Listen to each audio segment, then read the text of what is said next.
এইমাত্র হঠাৎ ফোনটা দুবার বেজে উঠে কেটে গেল। মেয়েকে স্নান করাচ্ছিলাম বলে তাড়াতাড়ি দৌড়ে গিয়ে আর ফোনটা ধরতে পারলাম না। মিনিটখানেক হাতে ফোনটা নিয়ে বসে থাকাতেই আবার ফোনটা বেজে উঠলো। রিসিভ করার পর দেখলাম ফ্লিপকার্টে একটা অর্ডার দিয়েছিলাম, সেই পার্সেলটা এসছে। ম্যাডাম আপনি বাইরে আসুন, 5 মিনিটের মধ্যে পৌঁছচ্ছি। 10 মিনিট হয়ে গেল দাঁড়িয়ে রয়েছি, তার আর কোনো খোঁজ নেই। অবশেষে এই যে ফ্লিপকার্টের ডেলিভারি বয় চলে এসছে। এইবার শুরু হলো আসল ঘটনা। প্রতিদিনকার এই একই ঘটনা। ফ্লিপকার্টের ডেলিভারি বয়ের কাছে কখনোই তোমরা ঠিক মতন খুচরো পাবে না। ফ্লিপকার্ট হোক কিংবা মিশো, এদের খুচরোর ঝামেলা নিয়ে তোমরা এড়াতে পারবে না।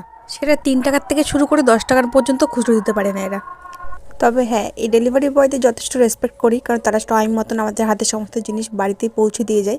সমস্যার কারণটা জানালাম এই জন্যই, তারা যদি একটু খুচরো ব্যবহার করে তাহলে আমাদেরও সুবিধা, তাদেরও সুবিধা হয় টাকা পয়সা লেনদেন করতে, সময়ও বাঁচে। টাকা খুচরো করার জন্য এদিক ওদিক দৌড়াদৌড়ি করতে হয় না। আমি তো বরমাসের সঙ্গে অলরেডি ঝামেলা করে দিয়েছিলাম যে তুমি 500 টাকার নোট দিচ্ছ, কী করে আমি এটা খুচরো করবো।